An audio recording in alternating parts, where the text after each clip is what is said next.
Sasampahan ng reklamo ang isang DPWH District Engineer ayon kay Batangas 1st District Representative Leandro Leviste. Kasunod yan ang police report ng Regional Office ng Calabarzon na may naaresto ang District Engineer nitong Biyernes. Matapos daw yan ng umanong pagtangkang suhulan si Leviste ng mahigit 3 million pesos para pigilan siyang simulan ang investigasyon sa Kamara tungkol sa flood control projects. Sa isang social media post, sabi ni Leviste, hindi dapat pinahihintulutan ang anumang klase ng korupsyon sa Department of Public Works and Highways. Dapat din daw igiit ang mga proyektong may mas mataas na kalidad at mas mababang halaga. Ang mga kontraktor dapat din daw obligahin na agad ayusin ang mga pagkukulang sa mga proyekto nang walang dagdag gastos. Ayon kay Leviste, bukas nakatakdang sampahan ng reklamo ang 1st District Engineer na tinukoy niyang si Abelardo Calalo. Susubukan ng GMA Integrated News na kunan ng pahayag ang District Engineer. Ayon naman kay DPWH Secretary Manuel Bonoan, tama lang ang nangyari sa District Engineer kung totoong ganun daw ang kanyang asal. Kung hindi maayos ang sistema ng DPWH, isusulong daw ni Senate Committee on Finance Chairman Senador Win Gatchalian na hindi napondohan ang flood control project sa susunod na taon. Tutol naman dyan ang isang kongresista. Balitang hatid ni Mav Gonzalez. Kung lalagyan mo ng pondo tapos ganyan pa rin, nandiyan pa rin yung sindikato, nandiyan pa rin yung kontraktor, parang tuloy ligaya lang yung mangyayari. Naniniwala si Senate Finance Committee Chairman Senador Win Gatchalian na may sindikato sa flood control projects at kung hindi aniya maaayos ng DPWH ang sistema, hindi na nila popondohan ng flood control sa 2026. I-review namin proseso. Gagaya ng nasabi ko, kung ang proseso ay maluwag, aabusuhin at aabusuhin niya ng mga kontraktor at ng sindikato. Titingnan aniya ng Senado kung paano napopondohan ang mga proyektong ito at kung umpisa pa lang ay may usapan na sa kontraktor. Dapat rin na higpitan yung pagbibigay. Bidding kasi natin, igan mano-mano eh. Kailangan gumamit na ng bagong teknolohiya, lahat internet na para wala ng human intervention. Ani Gatchalian, tiyak na may mananagot pagkatapos ng investigasyon ng Senate Blue Ribbon Committee.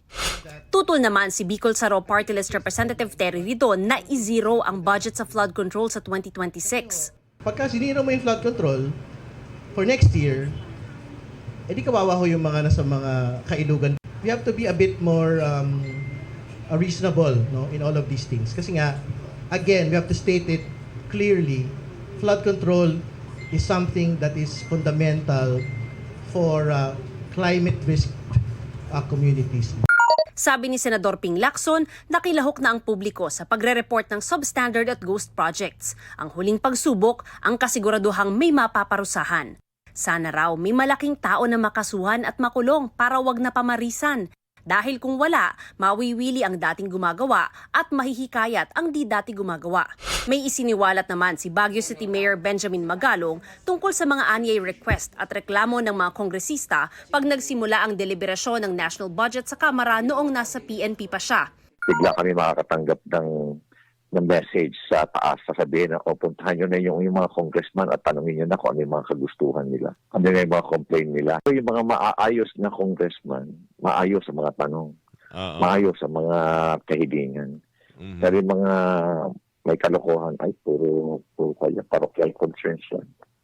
Kaya, yung kumbaga paano ipopromote yung kanilang sariling response.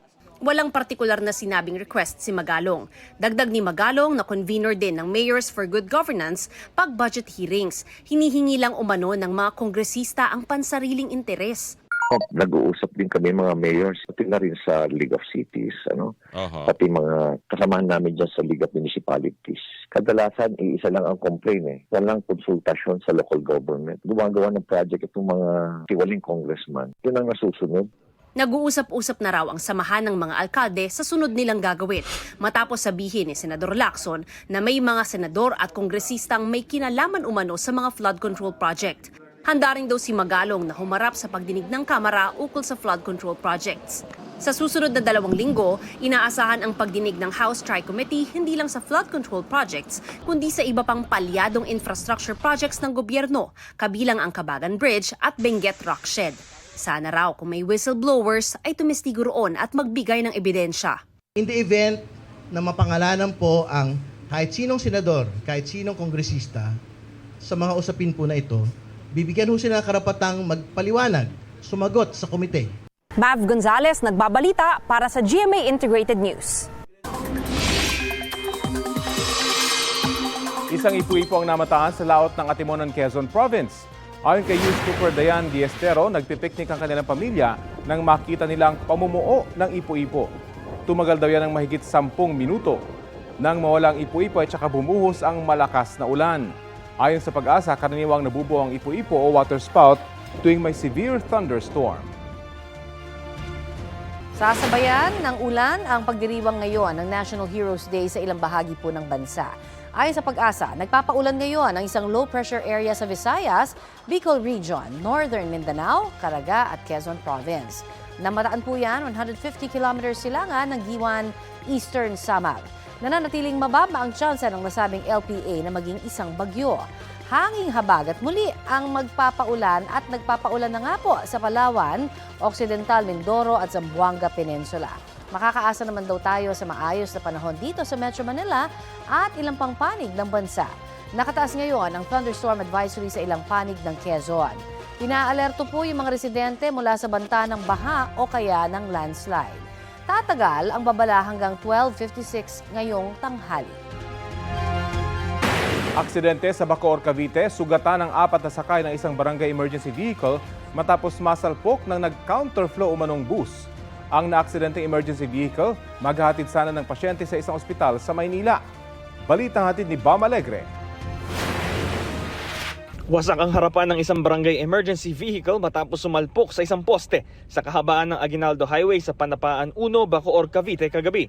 Nagmula sa Dasmariñas, Cavite ang sasakyan para maghatid daw sana ng isang pasyente sa Philippine General Hospital o PGH sa Maynila.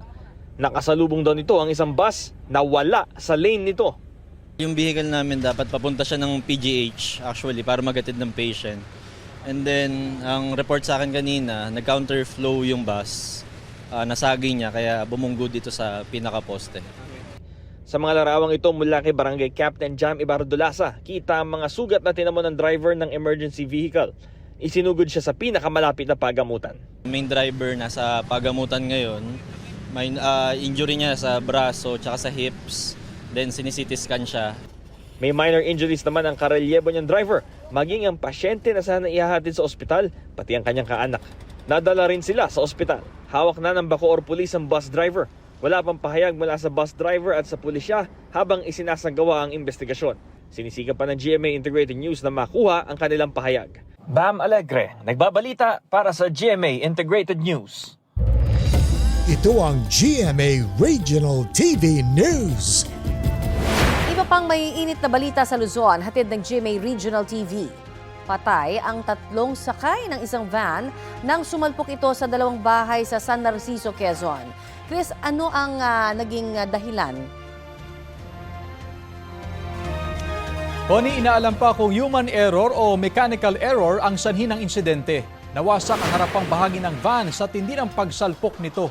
Nagtamo rin ng pinsala ang 2 bahay na tinamaan. Ayon sa pulisya, kabilang sa 3 nasawi ang driver ng van. Sugatan naman ng 2 pang sakay at nagpapagaling sa ospital.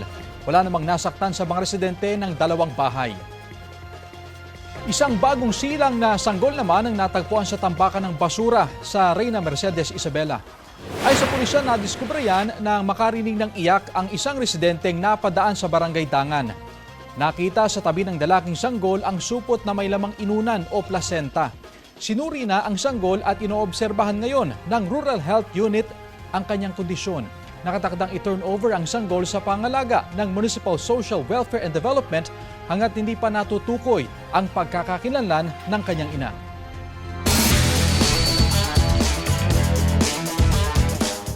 Panibagong history para sa Pilipinas. Wagi si Pinay tennis star Alex Ayala sa first round ng US Open 2025 sa New York City. Panalo si Alex ng 2-1 laban kay world ranked number 14, Clara Tauson ng Denmark. Sa third set, nahabol ni Alex ang 5-1 score lead ni Clara para umabot ito sa tiebreaker. Naging dikit ang laban hanggang nanalo si Alex sa score na 13-11. Dahil dito, mag-a-advance si Alex sa round of 64 ng US Open. Sa rankings ng Women's Tennis Association, world number 75 si Alex. Ito ang unang Grand Slam match victory ni Alex at una rin sa kasaysayan para sa isang Filipino tennis player. Binati naman si Alex ni Pangulong Bongbong Marcos via social media. Sabi ng Pangulo, nagsisimula pa lang si Alex.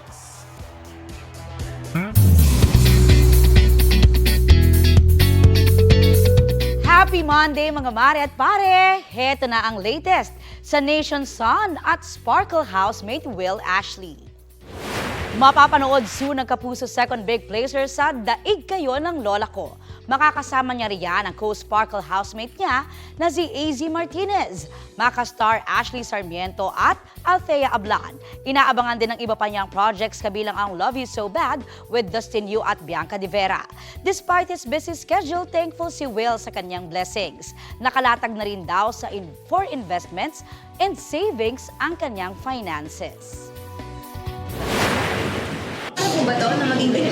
Super, grabe. Lagi ko nga po sinasabi, ang tagal kong pinagdasal itong moment na to. Kaya ngayong busy ako, kahit na medyo, syempre, pagod, mas nangingibabaw naman yung kasiyahan sa puso ko.